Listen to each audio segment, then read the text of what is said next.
श्रीमंदिर रक्षाबंधन सह मार्कंड पुष्करणी श्री बलभद्र जन्मनीति संपन्न होईछि। महाप्रभु श्री जगन्नाथ और बड़ ठाकुर श्री बलभद्र दुईटी लेखाएं राखी एवं दुईटी लेखाएं गुआरमूल परिधान करथिले।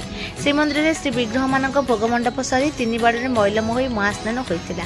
तीन बाड़े पूजा पंडा पति महापात्र और मुदिरस्त द्वारा सर्वांग नीति संपन्न करने पर बोईराणी पत्नी नुआ लुगा और 6 मूर्ति अलंकार लगी कर धूप बेश बढ़ी।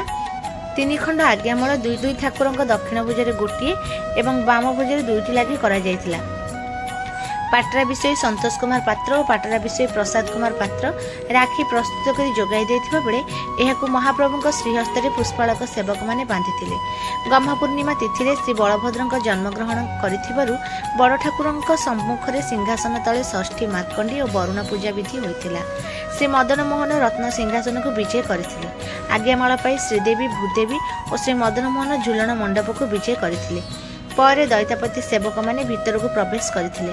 महाप्रभु निकटरू एक आज्ञामाल श्री सुदर्शन को प्रदान करा जायतिला। दैतापति माने सुदर्शन को जगमोहन स्थित चौदल को विजय कराइथिले। सेठारे पत्नी और माल चोली लागू हेबा परे झुलन मंडप निकट में सुवर्ण ओडियाणी और हरड़माली लगी होइथिले। विमान बड़ू सेवक माने चक्रराज श्री सुदर्शन को मार्कंड पुष्करणी को विजय कराइथिले। कुंभार विषय देइथिबा चिकिटा माटी रे शुद्ध स्वार श्री बलभद्र प्रतीक मूर्ति तैयारी करथिले। पूजा पंडा सामंत जीवन्यास दे जातकर्म संपन्न करथिले। मुदिरस्त प्रसाद लगी करबा परे पूजा पंडा सामंत पंचोपचार रे शीतल भोग करथिले। वंदापना नीति संपन्न पर प्रतिमूर्ति को जल रे विसर्जन करा जायतिला। नीति संपन्न हेबा पर श्री सुदर्शन 4 आश्रम मार्कंडेय भृगु अंगिरा और पंडु सह नगर परिक्रमा करी श्रीमंदिर को बाहुड़ा विजय करथिले। सिंहद्वार निकट में वंदापना नीति अनुष्ठित होइतिला। रत्न सिंहासन को सुदर्शन विजय करथिले। श्रीमंदिर में श्री विग्रह महास्नान नीति हेबा सह अन्यान्य नीति बढ़िथिला। श्री विग्रह संध्या धूप संपन्न हेबा पर सुदर्शन बाड़े वंदापना अनुष्ठित होइतिला। मुदिरस्त सुदर्शन को प्रसाद लगी करथिले।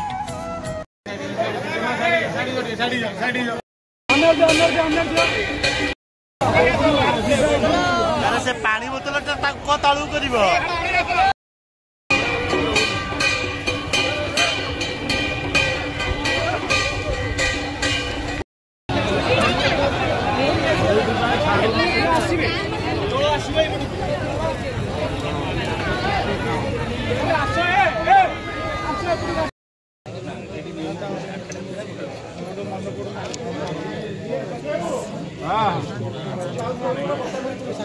जन्म विषय